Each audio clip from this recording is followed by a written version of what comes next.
वही कृपा कर देहु। हे प्रभु, वही सुख, वही गति, वही भक्ति, वही अपने चरणों में प्रेम, वही ज्ञान और वही रहन सहन कृपा करके हमें दे दीजिए। सुनि मृदु गूढ़ रुचिर बर रचना, कृपा सिंधु बोले मृदु बचना। जो कछु रुचि तुम्हारे मन माही, मैं सो दीन सब संशय नाही। रानी की कोमल गूढ़ और मनोहर श्रेष्ठ वाक्य रचना सुनकर कृपा के समुद्र भगवान कोमल वचन बोले, तुम्हारे मन में जो कुछ इच्छा है वह सब मैंने तुमको दिया, इससे कोई संदेह न समझना। मातु विवेक अलौकिक तोरे, कबहु न मिटहि अनुग्रह मोरे। बंद चरण मनु कहो बहोरी, अवर एक बिनती प्रभु मोरी। हे माता, मेरी कृपा से तुम्हारा अलौकिक ज्ञान कभी नष्ट ना होगा।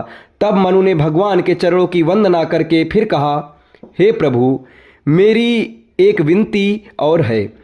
सुत बसइक तव पद रति हो, मोहि बड़ मूढ़ कहे किन को। मन बिनु फन जिमि जल बिनु मीना, मन बिनु फन जिमि जल बिनु मीना। मम जीवन तिम तुम ही अधीना।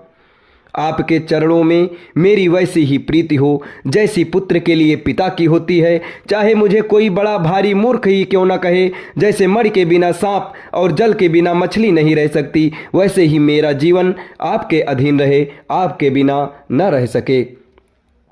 अस बरु मागि चरण गहि रहौ, एव मस्तु करुणा निधि कहौ। अब तुम मम अनुशासन मानी, बसहु जाई सुरपति रजधानी। ऐसा वर मांगकर राजा भगवान के चरण पकड़े रह गए। तब दया के निधान भगवान ने कहा, ऐसा ही हो। अब तुम मेरी आज्ञा मानकर देवराज इंद्र की राजधानी अमरावती में जाकर वास करो। अब इसके आगे के दोहे और उसकी चौपाई आपको अगले वीडियो में बताई जाएगी। तब तक हमारे साथ बने रहें। धन्यवाद।